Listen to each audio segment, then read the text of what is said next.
Okay, I have a tendency to make these things too long, but it's because I love doing this stuff. So, clipping mask, I'll try to do a quick little thing at the end, maybe on how to do this in like photopea. If you're dealing with engraving, anyways, you're going to be doing a raster, vector images like Inkscape handles, and it's for cutting. And when you're dealing with a texture like this grunge look you're going for, that's a raster thing. So Photoshop and Photopea and GIMP and things like that work in rasters, and we'll handle that stuff. I use Affinity because it's a little bit of both. I'll start in vectors, and then if I need to add textures or stuff like that, I will switch over and start working in rasters. But I'll try to give you both ways. Your software, regardless, things like Cricut and XCS and Lightburn are gonna trace an object as long as it's a PNG with no background. You know, it's looking for edges, and it's gonna basically turn that back into a vector to cut out your object. So if you send a circle that's a raster into Lightburn or XCS, Cricut, whatever, it's gonna cut the outside, and whatever you've got, like this, if it's flattened like this texture and these this word, this text, and that clip art, that wrench there, that's all gonna engrave as a PNG or a JPEG or whatever, what have you, and then it picks up these edges and sort of creates its own vector for you. But I generally design in vectors when I'm just doing cuts, and if I need to add a little zhuzh, I will add something like, you know, you could literally just cut out a square and have it engrave these blocks just by adding it on top of it. Or I do a lot of halftone stuff if you've ever seen like comic books, the little dots. But anyways, let's make ourselves a quick little garage thing here. So turn that way. Probably could have set this up beforehand, sorry. And then I'll make a rectangle. It's a little too big. And then I'll take a circle and just make that, oops, sorry. What's going on here? The shape it doesn't like. Not good enough. Right there, and we'll take this guy and make a copy and turn it that way. Slowly but surely. Something like that. And we'll select all of those and we'll do our Boolean operation to add. You guys recognize that stuff. It's the same in most every program. Sometimes they have different names, but you know, in this case, it's just add. We can do something like this, and if we wanted to make this little shape here, if we want, we can round these edges off or something. I'm not looking at the design, which I probably should. Oops, I had both selected and then I clicked off of it. So we're just whatever. We're just making stuff up as we go on. Just getting a basic shape here. So anyways, this looks terrible, but you know what I mean. This is meant to be something, not necessarily this, but something like it. So all we want to do is like, so we're going to keep this color blue. We could turn it to this yellow. Let me get the eyedropper and pick up one of these yellows. Select it and load it. Okay, so and we can make it look, if we want to, we could make it look sort of like this. I'll make another copy, and I'll set no fill and a black outline. Okay. And we can expand that stroke and turn it into a shape. Anyways, and if we want to do text, we could just say D. I'll put Mr. D right here, and then Mr. A, and then Mr. D. Oops. Sometimes I let go of the control button too fast, and it gets all wacky to do on me. So DAD. I'm not going to bother with a font right now. Affinity is great with fonts, though, by the way. If you're not familiar with the program, it is the slamma jamma when it comes to text, especially working with glyphs and that kind of thing. So all we really want to do is just get sort of this grunge look. We can do multiple ones if we wanted to. We could do the corrugated cardboard stuff, but really all you need to do, unless you've got some vector ones, like in my assets here, I've got some distress overlays. Now these are vector versions, so that you can scale them to any size and I can edit them and that kind of thing. But you can see it's like a bazillion nodes, so it's really sort of intensive on your graphics card. I just go to Photoshop, to Google and do a search for like a grunge overlay like this. Or you can do like, let's see if I can do a cardboard overlay, maybe cardboard texture overlay, that kind of thing. And you're just looking for something. Some of these are dark and some are light, and I'll show you the difference here in a second. I'm going to go to Tools and select a size large, just so we make sure we're working with something pretty good. So let's choose something that's a little bold here. I'm going to choose just a white one for now. That one's got watermarks in it.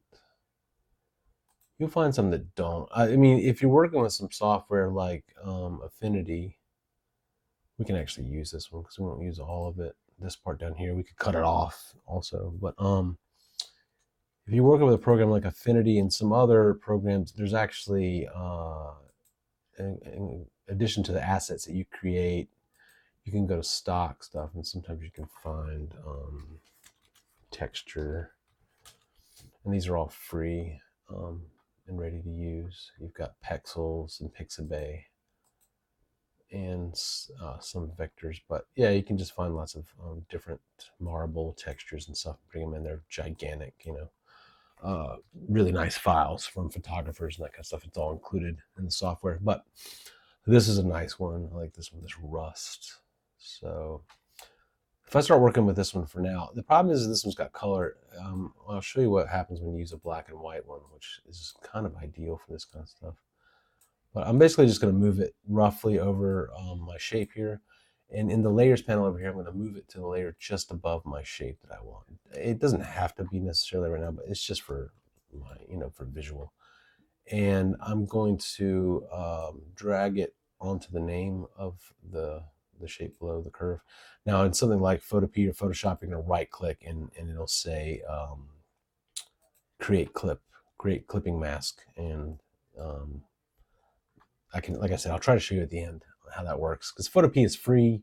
It's a website that's pretty much Photoshop without the AI, but it's pretty powerful, especially for warping text and stuff like that, and doing the waves and working in a circle in text, which I prefer in here again. But so now that we've got this picture sort of clipped on there, you can open up it's just called a child layer. You got your shape and you got your child layer, which is just a picture underneath that you can scale and move around and that kind of thing. If it didn't fit, you can do this, you can rotate it, that kind of thing. But right there, I'm going to set the blending mode from normal over to, like say, multiply. That's generally what I use. Like I said, the problem is with this image is that it does have color. And so it's going to add a little, brown and the silver and all this kind of stuff. So, and you can change the opacity and sort of lower that and bring back some more of the yellow, but then you're losing some of your effect. You see what I mean? So there are other ways to do it. You could go and set this to normal, the child layer back to normal, and say 100%. And so you've got this entire look. But what I can do is switch over to the raster layer real fast. And I'm going to take that layer here and I'm going to mask it.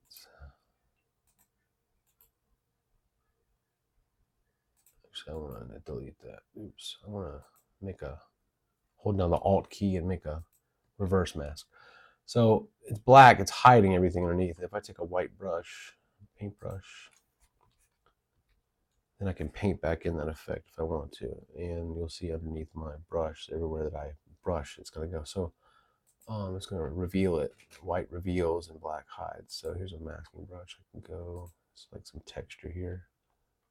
Seems pretty good. Not much flow. And everywhere I paint, it'll sort of bring that. This is probably not the right brush for it, but I take a giant brush, make it smaller, go back a few steps by hitting Control Z, Control Zebra. And you could go and paint just in the areas that you wanted, say. Still there, but you're just using a mask to reveal the parts that you want to. And now, if you don't make a brush so crazy, you could make the opacity of the brush way lower and turn the flow down a little bit. The hardness makes the edges soft. You can play with the brush. And then when you're brushing, you'll just notice that it's ever so slightly bringing back in just a little bit of that texture. So you can really have some control over where it goes. And you notice you can't go outside the lines because you're clipped to that shape. So there's different ways to do it. But anyways, black and white. So let me go ahead and get rid of this child layer. We're back to our shape. And I'll go to one of these here. That's like this black and white. Now, there's two layer modes that will apply to black and white. And what that is I'll make it easier this time and just paste inside. And you'll see that right now we just have that image sort of stuck inside that yellow shape. It's clipped in there. So when I use multiply, the white is going to disappear and only the black, as long as it's darker, anything that's darker than white will affect the image below. And the reverse for lighten. It only the things that are lighter than black will. So as you see here, the black has no effect and the white has 100% effect. And the opposite is with multiply. And now darken is a little bit sort of in between. You just have to sort of play with these every single time I pick one up. This one's letting a little bit of the of gray in the darken, but this is just totally only black is working. So this is kind of what I use most of the time. I use a black and white texture and I use multiply, and it seems to work out pretty good.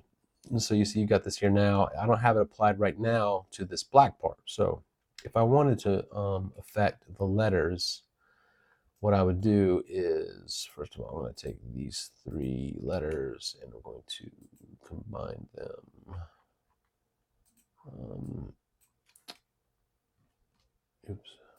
Combine them. And what I'll do is I'm going to make a copy of this texture, Command J, and I'm going to drag it up above, say, well, see, I'm going to take this this outline that I did, and I'm going to combine it with the letters because I want them all to be on the same layer. So we have a shape now that is just an outline and this all this black, and then underneath it is this yellow layer. And right now I've got this on top. So what I'm going to do is I'm going to do the same thing with this one. I'm going to drag it onto the name and clip it onto there. Now you don't see it because right now that one is set to multiply. So now I'm going to take this one down and go to lighten, and you'll see what it's done. The white is interfering with it. So you have to play around with until maybe this is the effect that you want to go with. Now the cool thing is, if you use a PNG, and this is probably where we need to do this, I'm going to take, and then the reason that you would use a vector one that has no background. So a PNG with no background, I should specify, because you can make anything a PNG, but if it doesn't have, PNG allows you to preserve a background that's less than completely opaque. You know, you want to lower the opacity and make it, transparent. You need a PNG will preserve that. JPEG is just balls on the wall, black or white background or whatever color background. You can't have see-through at all, not even a little bit. So a PNG with no background. So right now this could be a PNG if you imported it as such, but it still has a white background. We got to get rid of that. And we need to do it not just in appearance, but in actuality. So what we have to do See how that white background is there. What I'm going to do is I'm going to bring this image in, and I've got my pixel persona, so I'm working with raster. I need to rasterize this so that I can treat it as such. I'm going to take and go and just chop off the bottom here. So I don't need that watermark. Now I'm going to go in, I'm going to take my magic wand here, and I don't want contiguous. I just want to select all the white on here. So I'm going to go into an area here, and hopefully that's going to get rid of all the white. We'll see. Might have to change my tolerance. So if you can find a PNG that doesn't have any background, that would be ideal. See, that got rid of all. If it didn't get rid of all of it, it got rid of most all of it. So now what I can do is I can use another method. I'm going to go back and lay that on top of my just my outline and my text. And I'm going to set the, I'm going to start playing now. See what happens when I start playing with these modes, is that I'm not getting the background getting screwed up. So now you see I've got this pretty cool little texture along the edges. Now if I go in, I want to say, if I go to the erase, yeah, that looks cool. So now I've got, what it's doing is everywhere those black dots are, it's busting through and erasing it and leaving it to the background. See, it looks white now, but if I drag all of this out here, you'll see that this is see-through here. This is punched through. And that's literally just from that overlay that I've put in. So, and if you make a copy of this one and put it in the exact same spot over top of the two of them, then it'll match up really nice. You'll get a real seamless. I've kind of dragged mine around a little bit. I think if I were to look at them, yeah, I've sort of sized them a little bit different. It might be in about the same place, but I definitely edited that one. This one still has the watermark and stuff down there. But anyways, so that's kind of the deal. Using how to make a texture in a little more advanced than you probably wanted me to go. But let me close out Affinity. Actually, I'm gonna before I close it out, I'm gonna take my shape just so I can use it over in photopea. I'm gonna copy this and just head over to photopea. Photopea.com. So when you get into photopea, it's probably going to ask you for permission the first time you go to do something, because it's going to say, hey, is it okay if I save stuff for your computer, or is it okay if I access your fonts? It's a really trusted site. I highly recommend it. If you don't feel comfortable with that, then whatever, use GIMP, or if you have Photoshop, use that. But in here, I like photopea because I can show people how to do stuff that doesn't cost anything as long as they have internet. You can even use this on a mobile phone or an iPad. The website works just fine.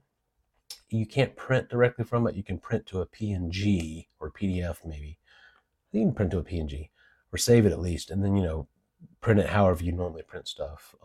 But if you're laser, obviously you have a computer of some sort. So I'm just going to start a print. I'll make it 300 DPI. I don't work in pixels because I got no idea what I'm doing. I'm just going to do a nice 10 by 10 because I always do 10 by 10. I don't know. It seems to work with a bunch of projects that I work with, just having that ratio. And it's big enough when I do 300 DPI where I can do like a garden flag, or I can go down small for a coaster, or do a tumbler or whatever. If I'm cutting up stuff, it doesn't really matter, obviously. You can scale however you want to with the SVGs or whatever, but for rasters, a 10 by 10 seems to work pretty safely. So anyways, I'm going to hit edit paste to paste in my shape. So the only thing, you're not going to see these transform controls here. They don't show up by default. You'll need to go, the first thing you do when you open this program is using the move tool here selected. Just go ahead and select this box here. It says transform controls, and that just makes it easier when you turn that on, because otherwise you have to, every time you want to do something, you have to go like edit, transform, scale, or rotators. It's bullshit. So You can move it, but you can't scale it and stuff. So I just turn on transform controls by default. But here, same thing. I'll go back out to Google and just say I want a grunge overlay. I'll do the exact same thing. You can say you want a PNG and you download one. Like I said, they do cost. Some of them do. Some of them are free. I subscribe to a thing called Creative Fabrica, which you don't need it, but it's like $50 for a year, and it has like a bazillion. It's just got a bazillion things: vector files, textures, a million fonts. It's worth it just for the fonts alone, because some of the fonts in there are like $35 for one font, and if you get two of those, you've already paid for itself. You know what I mean? Just so much clip art and stuff. There's nothing copyrighted on there, so you can't get Disney stuff and whatever. But they vet the artists, and it's all really, really good stuff. You can poke around on there without paying for stuff, and they do sell stuff a la carte or ad hoc the way Etsy does, but it's quality stuff. I've seen people get screwed on Etsy with really garbage work that people steal and slap, 300 DPI PNG on the ad, and it's not. It's none of that. So, anyways, at your own risk with that stuff. But Creative Fabrica is good. I don't work for them or whatever, but it just saves me a lot of time when I can't design everything myself. And plus, I'm an okay artist, but I can't do every style. Obviously, I'm no Picasso. But stuff like this, like FreePic, this is actually free. But anyways, I don't have time to mess around with that. I'm just going to copy the image for now, go back to photopea, and I'll hit edit paste. Ba-boom. And this one's kind of small, so it's not the best example. But anyways, I'm going to drag it, scale it. Now, I need to scale this with, I don't want to do it uniformly. I'm going to hold down Shift and grab this one so I can sort of alter the aspect ratio. And then, like I said here, it's in a layer above it. I'm going to right click it, and I'm going to say clipping mask. And so it's done the same thing. It's clipped itself to that shape. You can only see it where that shape exists. And then I'll do the same thing. Here is the blending mode, and I'll just go down to multiply, and you can see that it's done essentially that. I'll hold down my Alt key to roll in and zoom in the mouse. And again, see the quality on this one wasn't as good. Which, you just have to just poke around the internet till you find a good one. Or, you can make your own. And essentially what you're doing, you can go in here and say create a new layer above the layer. And instead of getting one, you just make one. And what you'll do is go down here and set your paint to black or red or whatever you want, brown for rust or whatever. And you'll go to the brush, and up here's your brushes, and you can just go and find a lot of brushes in here. Doesn't look like. I'm trying to think if there's a better place to get brushes. I thought they had some more brushes in here. You definitely do. I'm sure that you can load them. Yeah, you can load brushes. And if you guys need it, I can probably find you some brush files. Just hit me back up. But essentially what you'd be doing is use a brush that's got more of a, like a texture. It looks like spray paint, watercolor type thing.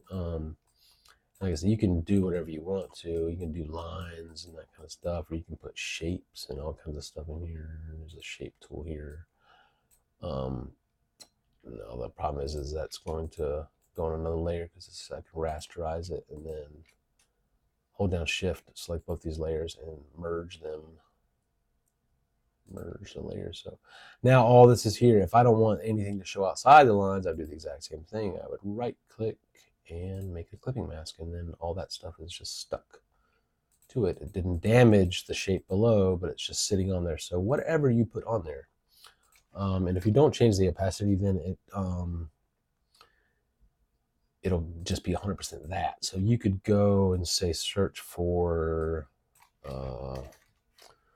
diamond plate,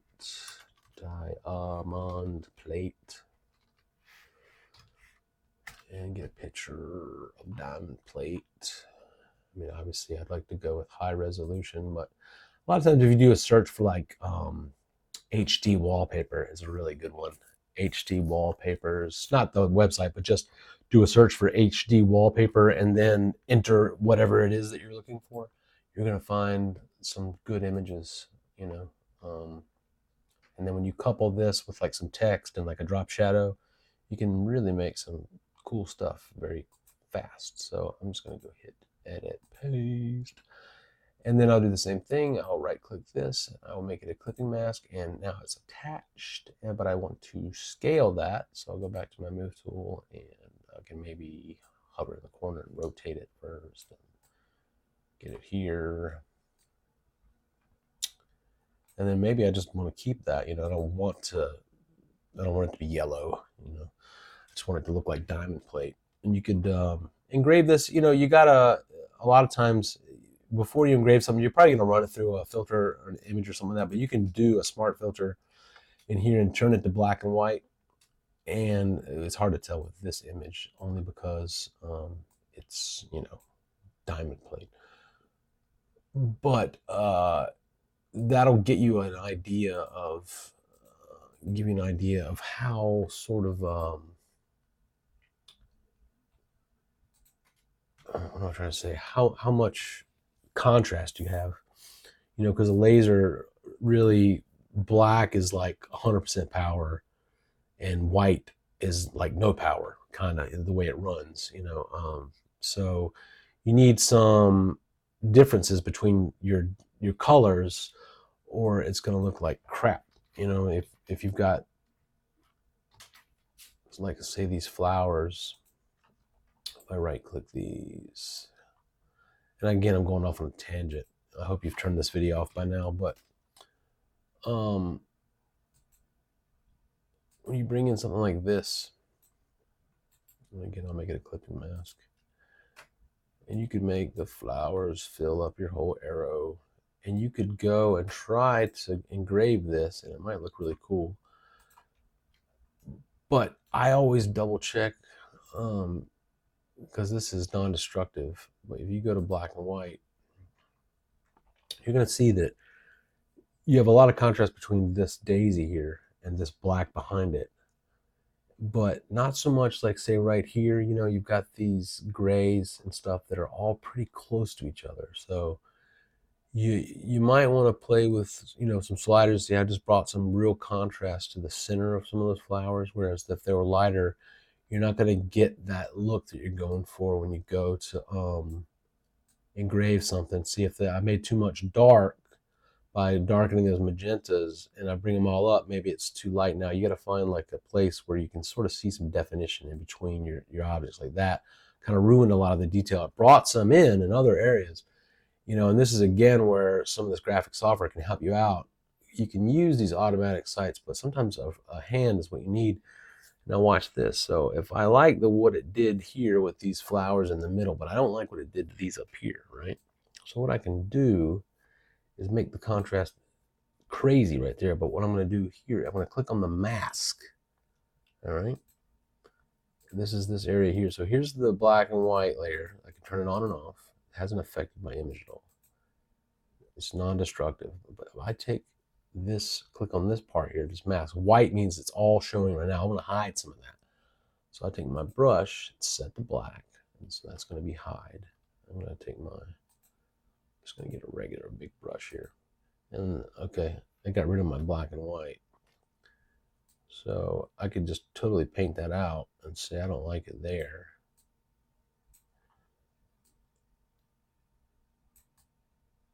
And now what I'll do is I'll take this black and white layer and I'm going to create a clipping mask with that. And now it's attached only to that area there. And I can make another black and white layer. I'm going to say black and white. And it did it there. Now what I want to do is I want to say I want to bring some lightness into this part up here, but now it's ruining this part. So I would do the opposite. I would say you could probably take this mask and copy this mask over to there. Let me see.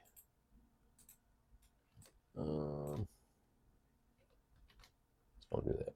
We'll just go and do it by hand. I know there's a way to do it in Affinity. I don't know how to do it over here. But I would essentially just, see, now I'm screwing it all up. Well, that's something I'll have to look in for you guys. I know that there's a way to, perhaps I would just probably make a copy of the whole layer. That's what I would do. Yeah. I would have to get rid of this black and white layer. And I've just got that there, and then I'm gonna make a copy of this whole thing and clip it onto there. Yeah, it's gonna get complicated, but you see what I mean. Yeah, I'm not used to working in photopea right now, and again, I've been bitten in the ass by going too far. But just make sure that when you're working with an image, you've got some contrast. And the good thing about software like this is even if you just did a black and white, you can go in and you can play with this just a little bit and maybe change some of the contrast. But you can also go and do a brightness contrast adjustment, and then you can play with it. Like, see, that's very low contrast and a little more like a higher contrast, which you're losing a little detail in the back here, but it's really making the rest of this pop. You know what I mean? And lighting probably not very good unless it's overall just too much. Just play around with it. You know what I mean? And maybe the best idea would be to get an overall and then sort of brush out a couple of areas where it screws it up a little bit. That brightness, is say too much for this area here. You can go to that mask, take your brush, and just sort of brush that little area out. I would make a softer brush. Take the flow down, that kind of thing, and just sort of brush out some areas. And you could get really crazy. You can go with this, and you go to filter, and you can make a blur, a Gaussian blur, to sort of smooth out the brush strokes that you just did. There's all kinds of ways, but just one thing at a time. Just work non-destructively, so everything you do doesn't screw up your original image. When I delete these layers away, I'm just left with my shape still. And Control Z is undo, gets you back to where you started. So, but that's how you clip something or put a texture on top of something else. And by changing this blending mode, you can sort of affect how it interacts with the layer below it. I generally use lighten and multiply most of the time, and then like erase over in the other program. But you can do hue and luminosities and stuff, and get some really cool effects. Soft lights when you're doing, like, if you want to put like some highlight layers on and stuff, making um, like chrome effects, that kind of thing. So play around with those. Sorry, I have so many hobbies: sublimation and Cricut and laser and stuff. They all meld together, but at the end of the day, a lot of them are pretty similar. So hopefully, there's something in this ramble that helped you out. 33 minutes. Wow, that's a new record, I think. So, anyways, take care of yourself.